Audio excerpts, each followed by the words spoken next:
Is there a big paradigm shift coming? Yeah, I hear that question a lot. People say, I kind of feel something in the air. And it occurred to me that this is a very special time. Things are quite different now than they were 10,000 years ago. There's always been little pockets of excellence, of people who understand the bigger picture, little pockets of enlightenment. Enlightenment means you have broken the barriers of the physical.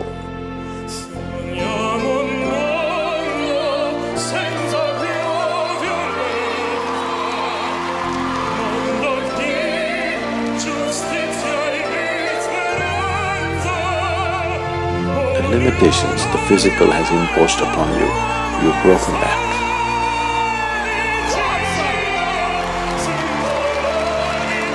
The moment of enlightenment and moment of leaving the body are same.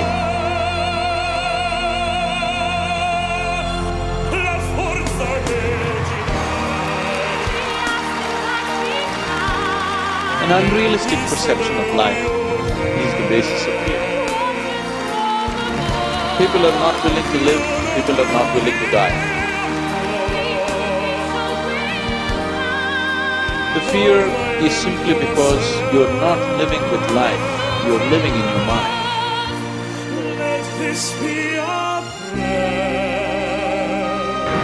When I was 10 years old, I tried to drown myself. I tried to give up because I couldn't see hope. I want you to know I'm so thankful that I'm still here.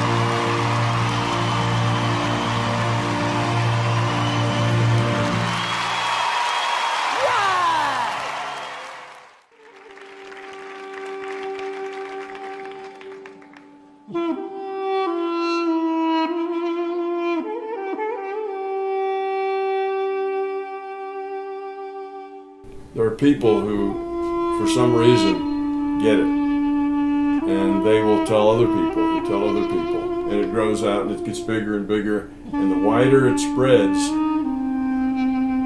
the further away it gets from the fundamental truths that the leader created in the first place. Whatever I say, you tend to misunderstand. Whatever I say, you're bound to misunderstand.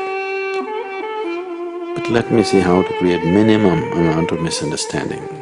So it dilutes itself as it spreads, because once you've gone through many generations of teachers teaching teachers, it's like the people who whisper a phrase and it goes around a circle, and by the time it gets back, it's been changed, because people interpret it differently. And by the time you're 100 generations into the future, it doesn't sound, exactly like it did, in the beginning. If your fear is about the non-existent, your fear is 100% imaginary. If you're suffering the non-existential, we call that insanity. So, people may be in just socially accepted levels of insanity. In our country, in the US, Martin Luther King was a bubble, where you had all of this race problem, and the whites and the blacks were fearing each other, and there was this kind of standoff. And then we had this guy who stand up and said, it's not about black against white or white against black. We're all humans together. We need to respect each other and get along. And when he said that, the strangest thing happened. The majority of the whites and the majority of the blacks agreed with him. He said, yes, that's the solution. But until he got up and said it, that wasn't really foremost in their minds. That was a little bubble of this positiveness that I'm talking about, this bubble of enlightenment. Somebody sees things in the right way, and it helps a lot of other people see things in the right way. My number one belief about leadership is you're a servant. Now the problem is when humans are interfering by changing the relationship between levels. You see, we build systems where the lower levels are serving the superior levels, while in nature is the other way around. The superior principles always serve the lowest forms of organization, not the other way around. When the highest forms are abusing the lowest forms, we have destruction. The word hero in its Latin root means servo. Servo means servant. It actually means slave. The hero, why they're the hero, has become the ultimate servant to something larger than themselves. A long life, longevity has its place. But I'm not concerned about that now. I just want to do God's will. And He's allowed me to go up to the mountain. And I've looked over and I've seen the promised land. If you can find a way to take any group of people and help them to experience their needs at a richer, deeper level than anyone else, then together you guys can get anything done. I may not get there with you, but I want you to know tonight that we as a people will get to the promised land. It's not just me. It's me and my family. If you're trying to serve a community, I believe you get a different level of insight. If you're trying to serve humanity, you get a different level of insight. I get emotional thinking about it because this is why I do what I do. And we can see in the nature, the human being claimed to be the apex of civilization and evolution, and in the other, on the other perspective, we destroy nature. We're not even as smart as nature who created us. Why? Because we abuse nature. We abuse animals, we abuse plants. Yes, they are a form of organization that is inferior to us. And we should serve them, not they should serve our purposes. So when someone stands up, it's not about business, it's not about anything, but about serving them. So I will use abrasive or creative language. I'll use whatever it takes, humor, stupidity, I'll make fun of myself, I'll challenge, I'll do anything to serve. That's why I'm here. I don't need to do anymore, but I love to see someone free and alive and lit up. So when that's your motive, no matter how people perceive you on the outside, if they're around you long enough, you can't hide what your real motive is. And they'll see it and they'll feel it. Also, our social structure reflects the same wrong paradigm. Usually the leaders who are supposed to sacrifice themselves for the greater good are the ones who abuse everyone else. The lowest part of the pyramidal structure of the society is carrying the whole weight of the stupid things that the leadership is doing. What happens is the differences overwhelm the truths. And they're local, which means they're not here, they're over there. And of course, people over there are always more wrong and more screwed up than the people who are here, you know, where we are.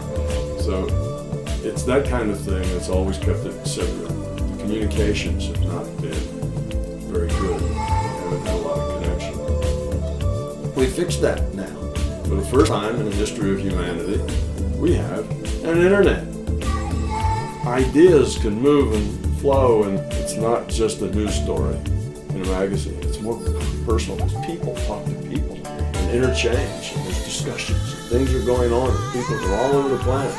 It's a different kind of an animal, which means ideas and concepts can spread much more quickly. They're not stuck in a local area. Now we have a communication system in which we can quickly share ideas and concepts with, you know, hundreds of thousands of other people. And in a personal way, you actually can be interactive with it, with other individuals who are experiencing it with you. And the second thing that we have that's missing in that picture is that we still have, you know, all the local things seen from their own perspective, and their perspective clashes with the perspective someplace else. And the two of them think each other's wrong.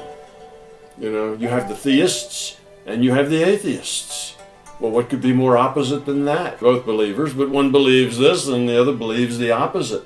How can you ever get people who believe the opposite together? And all of a sudden I said, when do people really start to live? When they face death. One woman had come to the seminar, and when she came there, her previous boyfriend had been kidnapped and murdered. her friend, or her new boyfriend, wanted to marry her, and she said no. He said, if you leave and go to that Hawaii thing, it's over with us. She said it's over. When I finished that night, she called him and left a message, true story, at the top of the World Trade Center where he worked, saying, honey, I love you. I just want you to know, I want to marry you. It was stupid of me. She was asleep, because it was 3 a.m. for us, when he called her back from the top and said, honey, I can't tell you what this means. He said, I don't know how to tell you this, but you give me the greatest gift, because I'm going to die. And a man stands up and he says, I'm from Pakistan, I'm a Muslim, I'd love to hold your hand and say I'm sorry, but frankly, this is retribution. 10 seconds, all I can tell you is I brought this man on stage with a man from New York who worked in the World Trade Center, because I had about 200 New Yorkers there. More than 50 lost their entire companies, their friends, marking off their Palm Pilots, one financial trader, this woman made of steel, bawling, 30 friends crossing off that all died. And what I did to people said, what are we going to focus on? What does this mean, and what are we going to do? And I took the group and got people to focus on, if you didn't lose somebody today, your focus is going to be how to serve somebody else. There are people, one look at her, she was so angry and screaming and yelling. She wasn't from New York, she's not an American, she doesn't know anybody here. I said, you always get angry? She said, yes. Guilty people got guilty, sad people got sad. And I took these two men and did what I call an indirect negotiation. Jewish man with family in the occupied territories from New York who would have died if he was at work that day. And this man who wanted to be a terrorist, and made it very clear. But the two of them not only came together and changed their beliefs and models of the world, but they worked together to bring, for almost 4 years now, to various mosques and synagogues, the idea of how to create peace. And he wrote a book, which is called My Jihad, My Way of Peace. So transformation can happen. So my invitation to you is this. Explore your web, the web in here. The needs, the beliefs, the emotions that are controlling you, for 2 reasons. So there's more of you to give. Achieve too, we all want to do it, but I mean give, because that's what's going to fill you up. And secondly, so you can appreciate, not just understand, that's intellectual, that's mind, but appreciate what's driving other people. It's the only way our world's going to change. The missing link, I believe, is a single, overarching understanding of the nature of reality, in which everybody has a place. De momento solo queda esperar para conocer de qué se trata. Como nota personal, esperamos que no se trate de una broma. Espere, creo que efectivamente es así. Bonjour. Hola. Ni hao. Hello. Obviously you have 2 burning questions. Who am I? And who put me in charge? No doubt you're concerned about my accent, skin color, age, beliefs. Half you probably wish I was a woman. So, let me put you at ease. I'm not in charge. You are. I have no authority over you or anyone else. On the contrary, you have authority over me. Think of me as a spokesperson for all the people of the world, controlled by you through social media. Before we get into how that works, let's take a look at this map. Now, this is us. A bunch of lines, divisions, boundaries. Countries competing for limited resources, economic domination, religious superiority. Competition is healthy when it comes to cricket or Facebook travel pictures, but this is just stupid. Let's zoom out and get another perspective. To scale, our solar system is a grain of sand in the Sahara Desert, and this little pixel is our only home. Yet we're sucking up resources like there's no tomorrow, breeding like rabbits, strangulating other species out of existence. Plastic waste in the ocean is growing larger than most countries, with nothing in place to stop it. Industries that are harming our planet are so powerful they can prevent or slow down cleaner technology for the sake of short-term profit. Governments, justice systems, the media are all influenced by self-interest groups whose actions often conflict with the well-being of humankind. Obviously, the world is full of a lot of good people, but as a whole, we're contributing to a system that's broken. We're going down a bad path. So, how do we fix it? Together, through social media, we can influence world leaders and industries to start improving the world as opposed to ruining it. We know this will work because history has repeatedly shown us that leaders and industries must follow public opinion or they fail. Sharing this video, endorsing it, tweeting it, goes a long way toward the creation of a legitimate global democracy. Because the more people unite in one place, the more powerful their voice becomes. Thanks for listening. But it's the whole thing. It's not the Indian experience or the American experience or the national or the social or the rich or the poor. It doesn't come out of any of that. It's just an overarching experience. You have the larger consciousness system, and the atheists can be very happy with that. They say, well, we told you there's no God, there's a larger consciousness system. And the theists can say, look, we have a larger consciousness system. So the two opposites can both plug in. They both can see that they were right from their own perspective, and there's no problem. Morphic resonance in the morphic field. Well, as it turns out, the morphic field is a metaphor. So it doesn't matter that the details aren't there. Let the morphic field be a metaphor. Bruce Lipton, in his view, comes through biology and seeing how that cells, aren't at the mercy of a machine science. They change themselves. They grow. They're evolving. They have their own sense of intelligence and what they should be doing, and they work toward those ends. What his description describes is real and can be supported by this bigger thing. So that's the point. You take all the various views that all have their own enlightenment, pieces of the picture. The Wall Street protests that are entering their third week in New York are now spreading to other cities. While Egyptian protests divide the country and threaten stability. 100 cities across Brazil have seen a fresh wave of mass protests. Demonstrators accuse the leaders of the world's largest economies of turning a blind eye to the problems of those who are in need. More than 10,000 people have marched to Nice to protest against the G20 summit. Back here at home, many viewers have little idea of how large or how serious these revolts really are.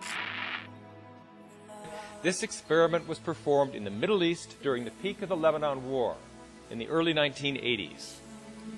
It was hypothesized, based on many previous smaller experiments, that if enough people were collectively experiencing and stimulating this fundamental, powerful field of peace within, that there would be a radiated influence of peace that would affect the behavior of people throughout society. People would wake up in the morning and they'd decide, hey, I don't think I'm going to kill anybody today. What a novel thought. This chart shows a dotted line going up and down, which is the rise and fall on a daily basis of the number of people who are meditating as a group in Jerusalem. About 1,000 people on average, sometimes more, sometimes less. And the solid line represents progress towards peace in the war in neighboring Lebanon. And even before the benefit of statistical analysis, you can almost see from the raw data that progress towards peace, measured by reduced war deaths, reduced war injuries, reduced number of bombs, that progress towards peace goes up and down almost in lockstep with the number of people who were meditating as a group. When this was published in the Yale University Journal of Conflict Resolution, it ignited a firestorm. And Pear says, wow, we've discovered something really unique here. The mind can modify the outcomes of random distributions. Oh, we have a placebo effect. Guess what? What a doctor tells a patient has a lot to do with how the medicine works. We have all these little pieces of enlightenment that have been bubbling up for thousands of years, but they've never been able to connect because we haven't had the communication infrastructure, and they've never had an overarching theory that every one of them can attach to. A general theory that builds a scientific, logical foundation underneath those discoveries. If you have a golf ball-sized consciousness, when you read a book, you'll have a golf ball-sized understanding. When you look out, a golf ball-sized awareness. And when you wake up in the morning, a golf ball-sized wakefulness. But if you could expand that consciousness, then you read the book, more understanding. You look out, more awareness. And when you wake up, more wakefulness. That is now just happening. So for the last few years, I've been practicing meditation, trying, and it's difficult to describe the effect it's had on my life. I can only mention maybe a few words: calm, clarity, a balance, and at times a recognition. And it's made a difference. The infrastructure for those big changes, for those big shifts in consciousness and awareness, have just been put into place, and they're spreading. You know, the social networks are spreading. The number of people connected to it is spreading. You know, computers are getting cheaper. Internet devices that aren't really full computers, the poor can afford these things now. So it's spreading in that sense. So this is a brand new state, a brand new set of conditions for humanity at this point. You've got the communication set, and you've got a set of ideas that is totally inclusive and not exclusive to anyone. Now, whether that all comes together and, of course, does what we hope it will do in the next decade or not, who knows? But at least it's there. Before, you didn't have the communication, so all of these little bubbles stayed local, spread very slowly, and by the time they spread, they ended up getting more and more diluted. So by the time they spread far enough to include kind of a lot of people, they were so diluted that they didn't really make a whole lot of sense anymore. People were just mouthing things that they had memorized rather than really understanding what was going on. And now we've got the glue that'll glue them all together. I think that we've got what we need to go forward in a way that has not been available to the human race ever before.